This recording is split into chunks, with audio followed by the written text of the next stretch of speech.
llamémosle que Asia, pues estaba en el extremo izquierdo y en el extremo derecho estaba toda América. Y cuando supimos que se estaba avecinando una pandemia, algunas personas decían, no pasa nada porque están del lado de allá, de Asia, ¿no? No llegan hasta acá. Pero al ser globalizados, estamos en un mismo barco, por eso les hablo del barco. Porque al estar en este barco, en algún momento va a llegar al lado donde estás porque estás en el mismo barco. Entonces, ¿qué sucedió con la pandemia? Que es un riesgo que nos llegó a todos estábamos dentro del mismo barco. Y con esta analogía lo que les digo es que estamos en el mismo mundo. ¿La gestión de riesgos te parece algo complicado de entender? No te preocupes.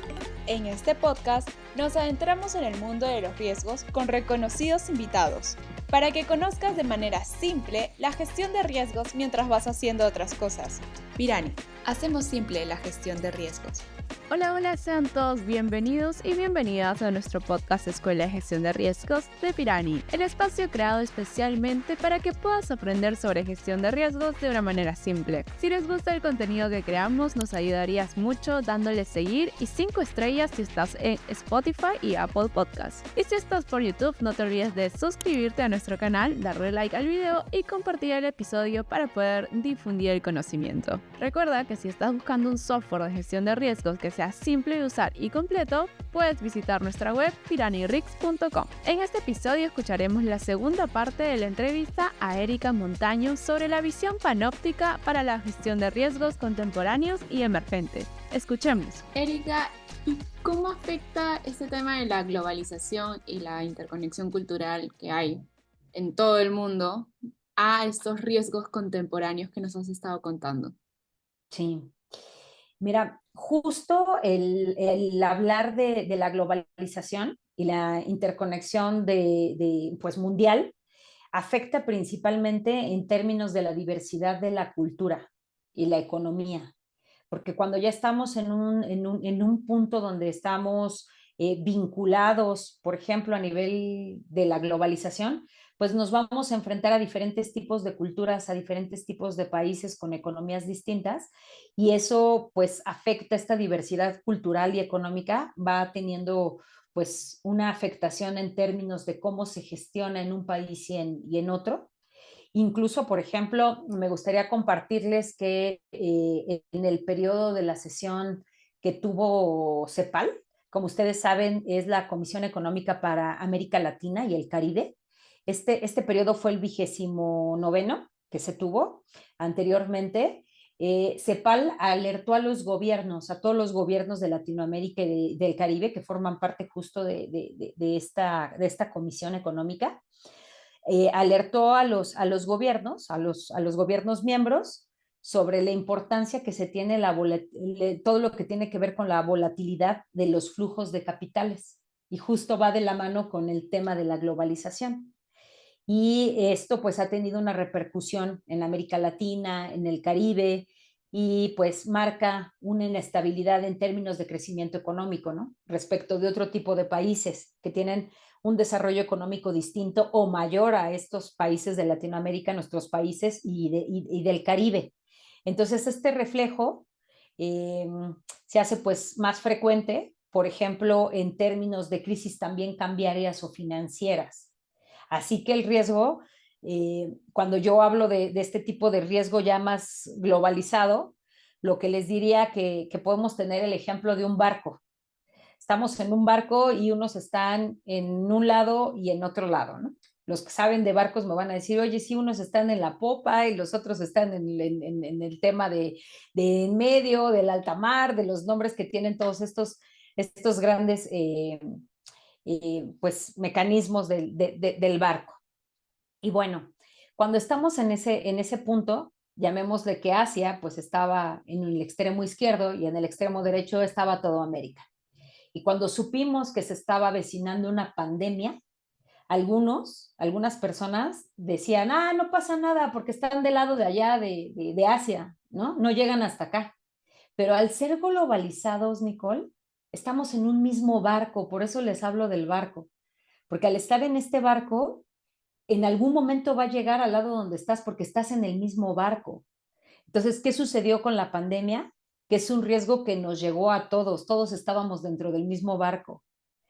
Y con esta analogía lo que les digo es que estamos en el mismo mundo. Si un riesgo está sucediendo, como el que comentabas, de la guerra, está pasando del otro lado de nosotros que estamos en Latinoamérica. Sin embargo, eso tiene afectaciones porque ya comentamos, hay algunas exportaciones de hidrocarburos, hay algunos insumos, etcétera, que van a tener un impacto. Y este impacto se tiene a nivel mundial. No solamente es en ese territorio o en ese lugar, sino que estamos en el mismo barco. Yo les digo muchísimo cuando platico de estos puntos para que no olvidemos que ese barco pues es la analogía de nuestro planeta, del mundo, estamos en el mismo y se debe a que esto pues es una evaluación extensiva. Al final los riesgos pasan en todo el mundo completo y sí tienen un impacto. Dando esta respuesta tienen un impacto.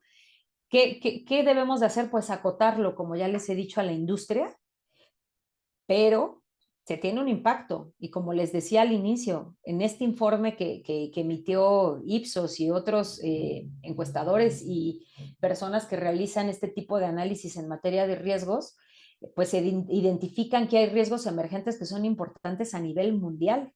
Estos riesgos a nivel mundial que ya habíamos precisado, el climático, inestabilidad geopolítica, riesgo de cybersecurity, riesgos energéticos, pandemias, enfermedades, biodiversidad, por ejemplo, todo lo que tiene que ver con la biodiversidad por el cambio climático está teniendo un impacto importante. También el tema de los terrenos, cómo se está sembrando, etcétera, está teniendo un impacto importante. Y estos riesgos son transversales y nos van a estar impactando a todo el mundo entero. El riesgo de la estabilidad financiera que antes les compartí, que también CEPAL indicó, es otro de los riesgos de todo lo que tiene que ver con la macroeconomía, el riesgo político y también los riesgos fiscales están tomando mucho auge en términos mundiales. Todo el riesgo que tiene que ver con actualizaciones legales y actualizaciones en materia fiscal. Buenísimo, Erika. Ahí me quedé tomando algunos apuntes de lo que estabas comentando. Me gustó eso de verlo de manera transversal. La analogía del barco, creo que con eso ya nos queda súper claro. Los oyentes no creo que tengan dudas al respecto.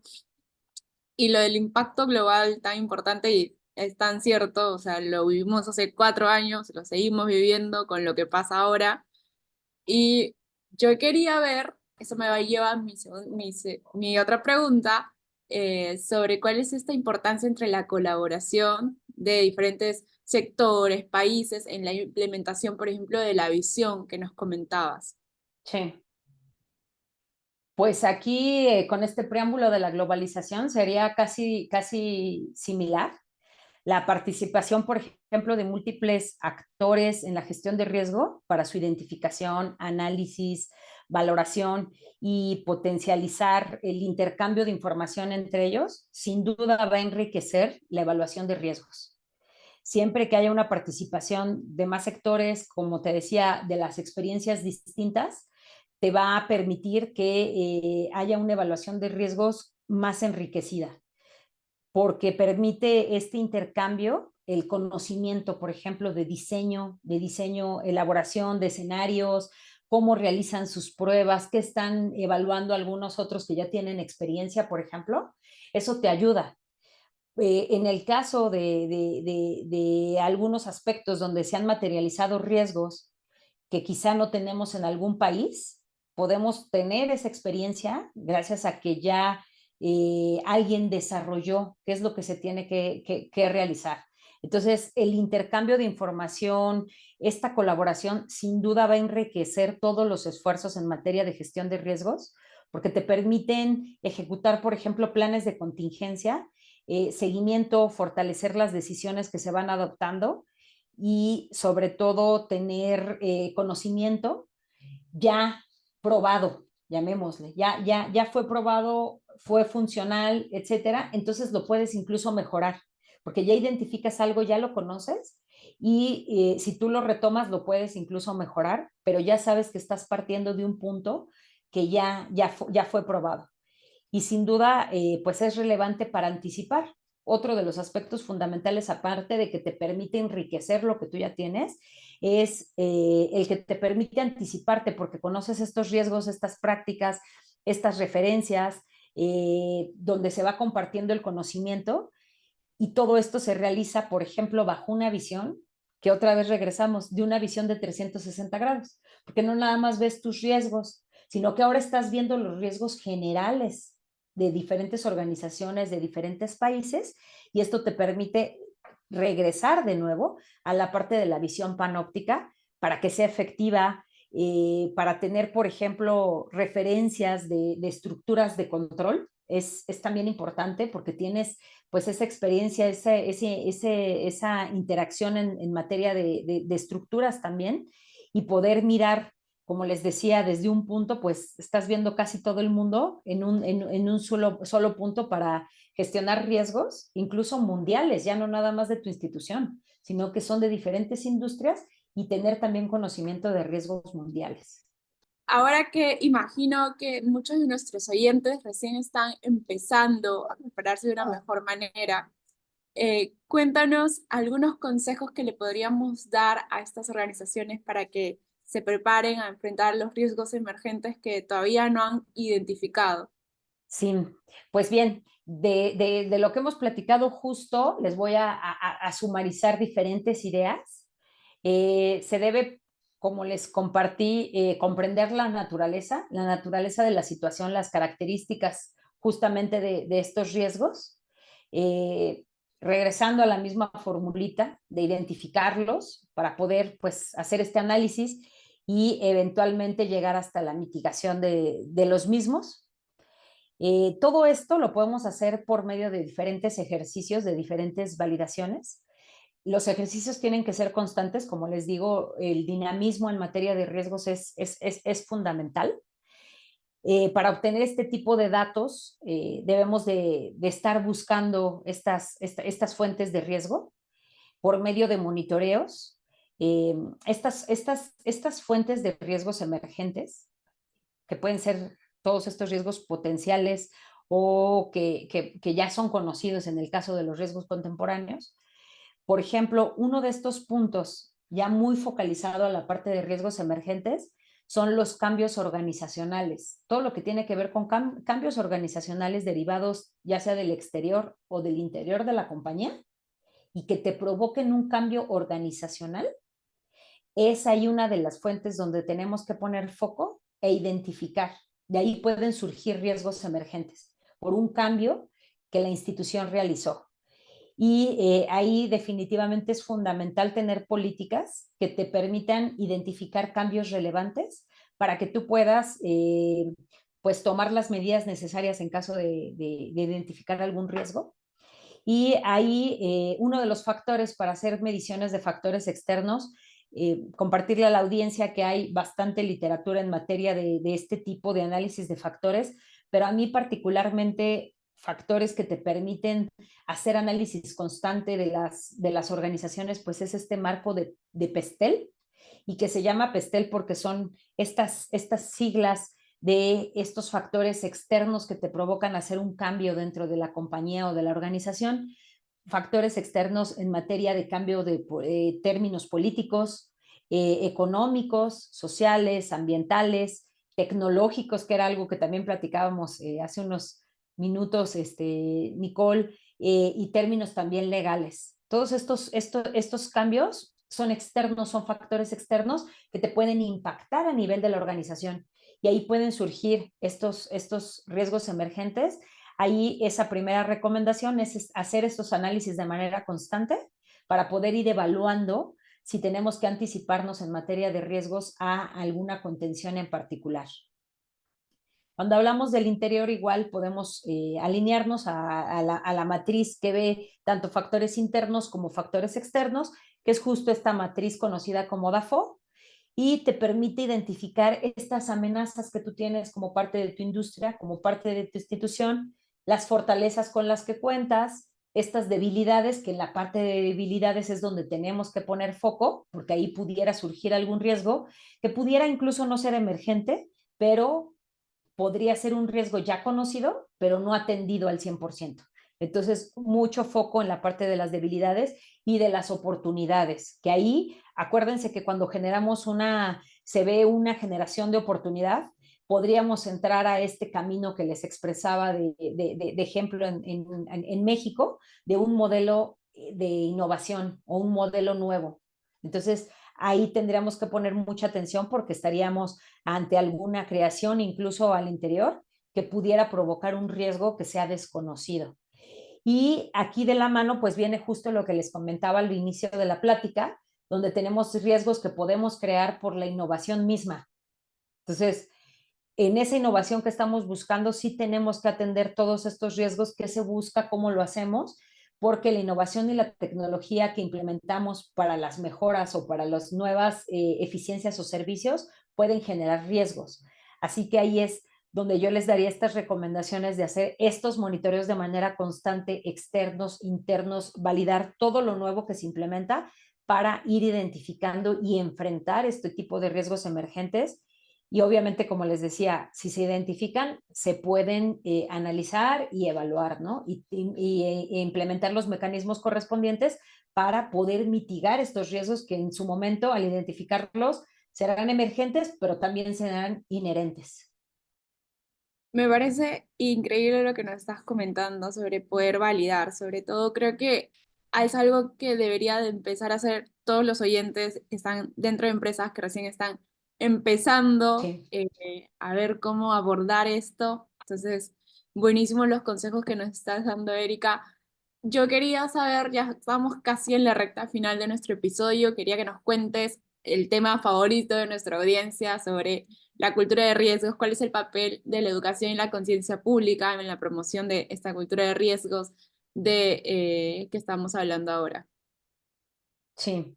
Mira, en términos generales, bajo esta visión, por ejemplo, que les compartí panóptica y que les he señalado como esta visión de 360 grados y mirando todos los riesgos desde un lugar y teniendo el control de esa visión que te permita justamente implementar acciones y mitigantes correspondientes a cada uno de los riesgos, porque tiene que ser todo equilibrado, que por ejemplo este es otro de los puntos fundamentales. Cuando se identifica un riesgo, tenemos que tenerlo muy bien equilibrado en términos del control que vamos a implementar. No podemos tener 1 millón de controles para un riesgo. Tenemos que ser más eficientes y que todo esté muy bien equilibrado con estas acciones de mitigantes o de mitigación. Y por ello, el término de la educación y la conciencia es fundamental. ¿Por qué? Porque es mejor prevenir, sobre todo cuando ya existe un antecedente. Si ya tenemos un antecedente, tenemos que prevenir. Si ya sabemos que ya ocurrió, tenemos que prevenir. Y también en el aspecto de pudiera pasar, también tenemos que prevenir, ¿no? Así que tenemos que contar con este seguimiento, con esta cultura de prevención y lamentablemente, por ejemplo, se han tenido que ocurrir determinados hechos devastadores para poder tomar conciencia de la cultura de prevención y de gestión de riesgos. ¿Por qué? Porque es más sencillo cuando ya lo ves materializado. Cuando tú lo ves materializado dices, ah, mira, es un riesgo de que sí ocurrió.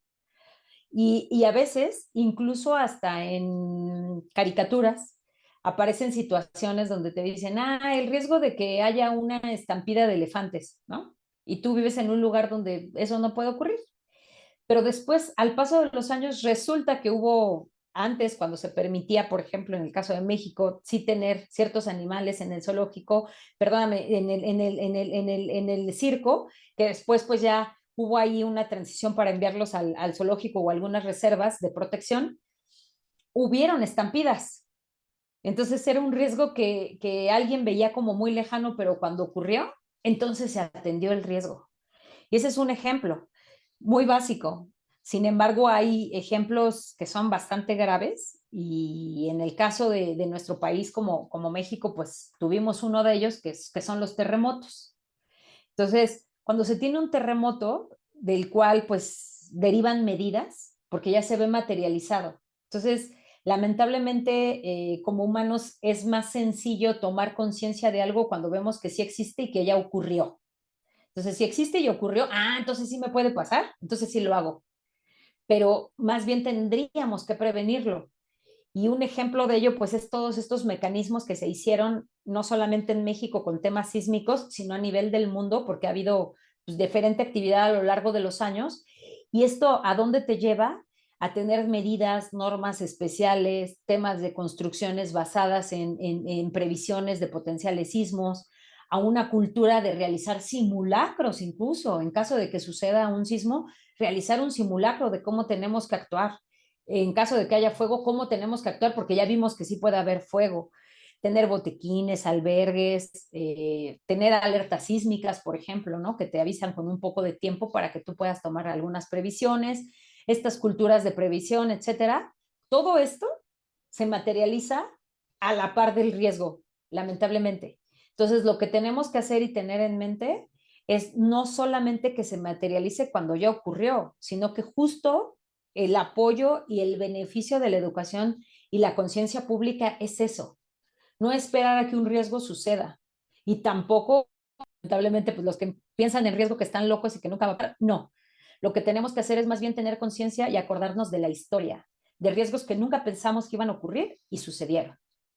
Y bueno, a este punto, lo que les diría que gracias a esta cultura, a este apoyo, a este seguimiento de la educación, son puntos que te permiten tener una identificación mayor, tener seguimientos, tener políticas, tener aspectos que ayudan a la colaboración completa a nivel social. Aquí yo resaltaría, por ejemplo, toda la cultura de prevención que vino de la mano con el tema de los seguros. Porque, por ejemplo, si tú haces un análisis y ven en las estadísticas, los seguros que más se compran y se compraban más bien a nivel mundial antes de la pandemia eran los seguros que tenían que ver con daños, es decir, seguros de automóvil, porque todos sabían que podían chocar, ajá, seguros, por ejemplo, de una casa habitación o que derivaban de algún crédito hipotecario.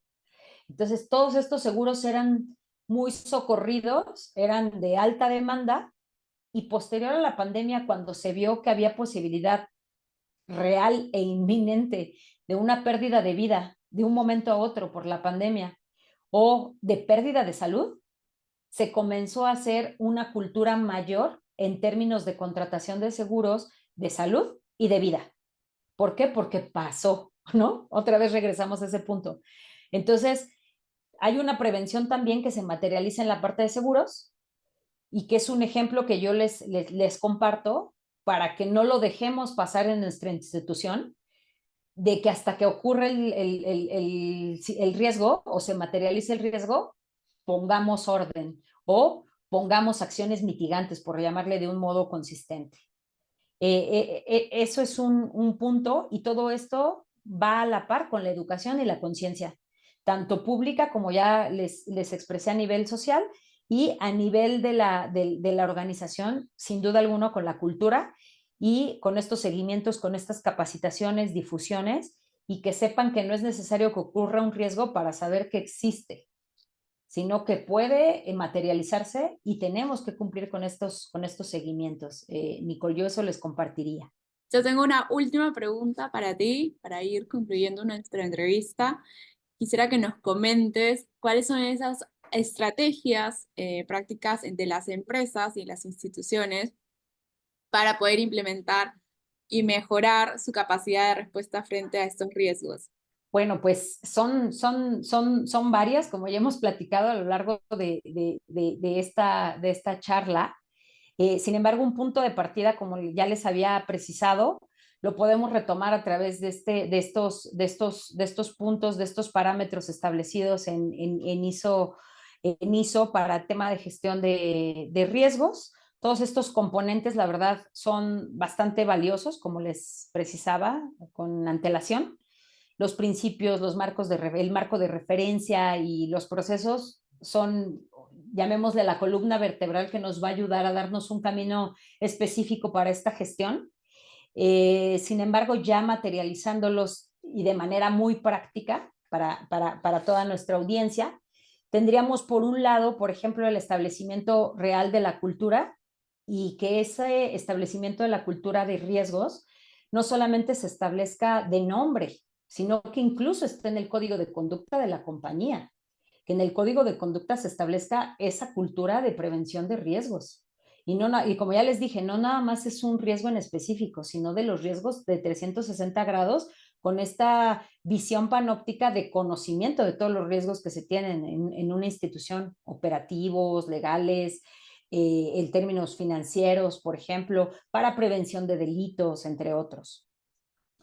Un punto fundamental es tener líneas de escalamiento, que todo, si lo vas viendo, Nicole, se va como que englobando, se va embonando en un punto también de temas éticos, porque necesitamos la parte del código de conducta, la cultura organizacional, necesitamos las líneas de escalamiento, esta línea ética para poder hacer reportes en caso de que se detecte que algún factor, por ejemplo, está generando un riesgo. Y ese factor puede ser interno o externo. Cuando se da un fraude interno, hay una colusión de colaboradores. Y gracias a estas líneas éticas se han detectado algunos casos donde puedes tú hacer una contención. Porque alguien dice, oye, lo voy a hacer anónimo, pero voy a reportar porque tengo sospecha de algún compañero. Y cuando son sobre todo estos reportes de buena fe, son muy valiosos para la investigación y poder analizar, y también forman parte de esta visión de riesgo general. Líneas de escalamiento, como les comentaba, estos canales éticos, la comunicación constante y transparente a todos los niveles es fundamental, se tiene que implementar.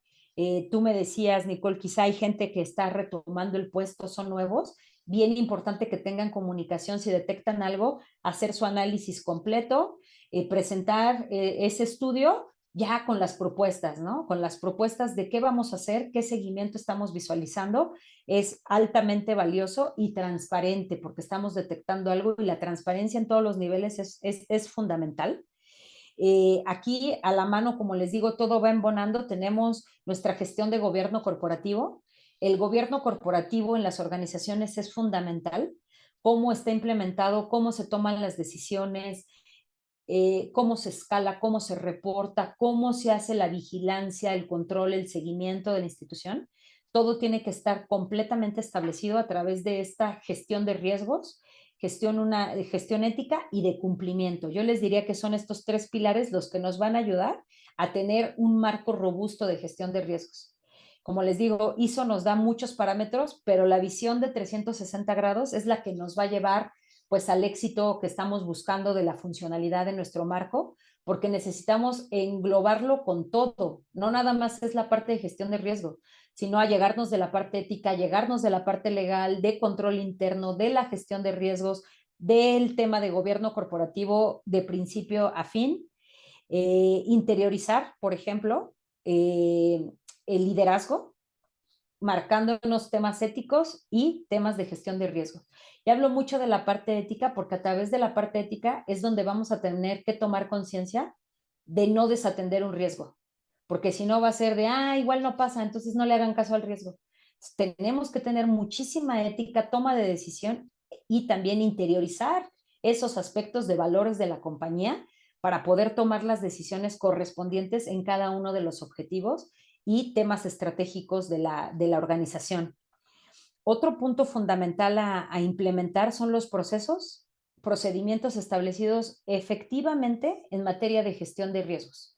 No solamente un marco, sino que se necesita que este sea funcional, que esté escrito cómo lo vamos a hacer, qué pasa cuando identificamos, cómo se lleva a cabo el análisis, qué conlleva la evaluación, hasta dónde llega la evaluación. Vamos a mitigar a través de controles automatizados, predictivos, controles que son posteriores o post-mortem a una actividad. Entonces, tenemos que contar con todos estos puntos muy bien establecidos a través de un marco para que no se quede en una decisión deliberada, por ejemplo, de la persona que lo ejecuta y sea consistente. Todo esto que les he compartido se tiene que hacer el monitoreo, aunado al monitoreo que ya platicamos de la parte de riesgos emergentes. Sé que es mucha tarea, pero es lo que nos va a poder ayudar a que también nosotros como responsables, ya sea de control, de cumplimiento, de riesgos o de las tres funciones, seamos responsables y validemos que todo está efectivamente establecido. Y les digo las 3 funciones porque hay ciertas organizaciones que las tienen consolidadas, aunque de la parte de cumplimiento tienen una segunda línea de defensa que hace validaciones a lo que implementaron desde la primera línea. También tenemos otro de los puntos fundamentales, eso es muy práctico, la identificación, análisis y evaluación. Enfocándonos en este aspecto, ¿qué tenemos que hacer? Contar con un perfil total de riesgos. Acuérdense mucho de esa palabra. El perfil total de riesgos es el panóptico que hemos platicado. A través de este perfil total de riesgos vamos a tener diferentes tipos de riesgos de manera transversal en la compañía, y estos riesgos te permiten identificar de 360 grados cuál es el verdadero perfil de riesgo de tu compañía. Considerando todos tus riesgos completos, incluso puedes agregar ese perfil de riesgos, riesgos que veas de otra industria, pero que pudieran llegar a tu organización, también los podemos incorporar en este perfil total de riesgos que te permite evaluar al 100% tus riesgos. Definitivamente los tienes que jerarquizar. Vas a tener tus riesgos estratégicos, tus riesgos operacionales, tus riesgos que van a ser una especie de riesgos emergentes o riesgos ya contemporáneos, llamémosle, pero los necesitas estar monitoreando a través de un perfil total de riesgos. ¿Cómo los vas a monitorear? Con la identificación previa. Necesitas identificar para poder hacer esta evaluación. Y sin duda lo que ya habíamos platicado, la revisión de las nuevas fuentes generadoras de riesgo, las internas, externas que comentamos, este tema de la innovación, si hay nuevos modelos, si damos un nuevo servicio, si viene algo nuevo de tema de política, económico, ambiental, de PESTEL que habíamos comentado, de FODA, tenemos que estar haciendo estas evaluaciones, estas revisiones de manera constante.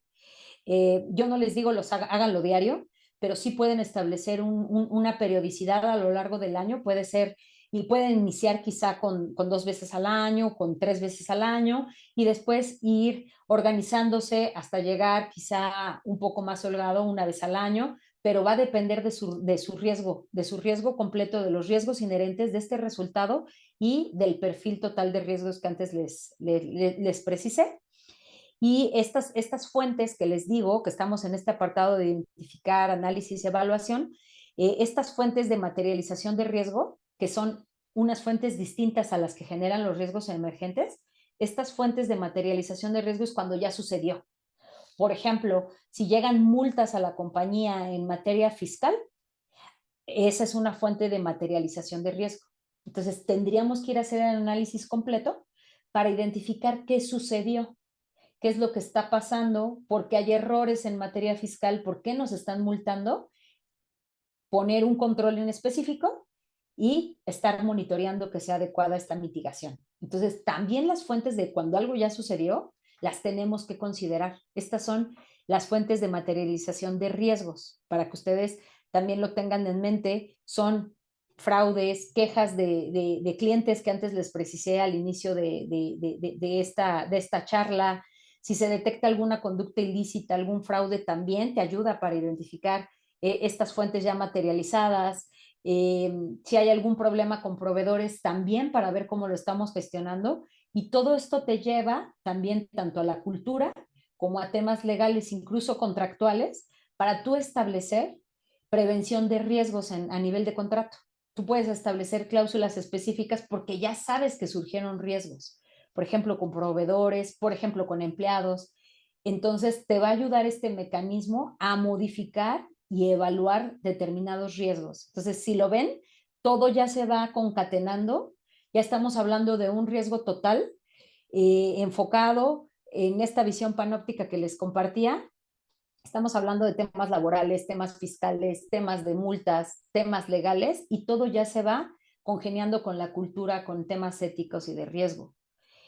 Otro de los puntos, como decíamos, todo lo que tiene que ver con legal, políticas y leyes, hacer nuestras políticas muy preventivas y detectivas a la vez, para estar visualizando si hay, como les dije al principio, algún cambio organizacional relevante, establecerlo en la política que se tiene que reportar, que se tiene que informar, que se tiene que analizar. Un cambio regulatorio también que pase por estas revisiones, por estos análisis, es fundamental. Y el énfasis total que yo les recomiendo es establecer el diseño de los controles. el diseño de los controles, ya que ustedes pasaron, ahora sí que este paso de la muerte, llamémosle, de identificar y de analizar los riesgos, que eso es algo complejo, que vamos a hacerlo a 360 grados, como les he recomendado. Ahora venimos a esta evaluación de riesgos para ver cómo los jerarquizamos, qué tan relevante es el impacto que van a tener, probabilidad y la ocurrencia, y de ahí nos vamos a ir al diseño de los mitigantes, al diseño de los controles. El diseño de los controles es fundamental, es donde yo les diría que tenemos que poner un peso fundamentalmente relevante en términos del diseño de controles. Y una vez que estén diseñados los controles, hacer ese testeo, hacer ese monitoreo para ver que son funcionales y que cumplen los objetivos que establecimos. Eso es lo fundamental. Y el cumplimiento de los objetivos de esos controles se va a ver materializado, sin duda alguna, en el riesgo residual. Si nuestro riesgo residual de ese riesgo inherente identificado está disminuyendo, quiere decir que estamos bien y que el control está cumpliendo sus objetivos. Por eso es bien importante estarlo monitoreando, estar viendo estos riesgos de manera constante y el monitoreo a través de diferentes herramientas de monitoreo, como ya les compartí. Pueden ser predictivas, pueden ser automatizadas, pueden ser manuales, pueden ser controles detectivos, preventivos, pero es fundamental que estén bien establecidos. Nicole, a mí me encantaría seguirles diciendo muchísima más información, pero sin duda alguno, con todos estos datos que les he compartido, ustedes tienen un gran panorama de todo lo que son estos riesgos contemporáneos y los riesgos emergentes, y así como diferentes herramientas que les van a ayudar en su día a día. Lo máximo, Erika. Muchísimas gracias. Creo que nos has compartido información muy, muy buena y valiosa para todos nuestros oyentes. Estamos muy agradecidos y felices de haberte tenido en este espacio. Erika, cuéntanos para todas las personas que se están oyendo, dónde te pueden encontrar en LinkedIn, si tienes alguna web en especial donde te puedan contactar. Sí, Nicole, mira, la verdad es que sí, me pueden encontrar en LinkedIn. Ahí me encuentran tal cual como Erika Montaño.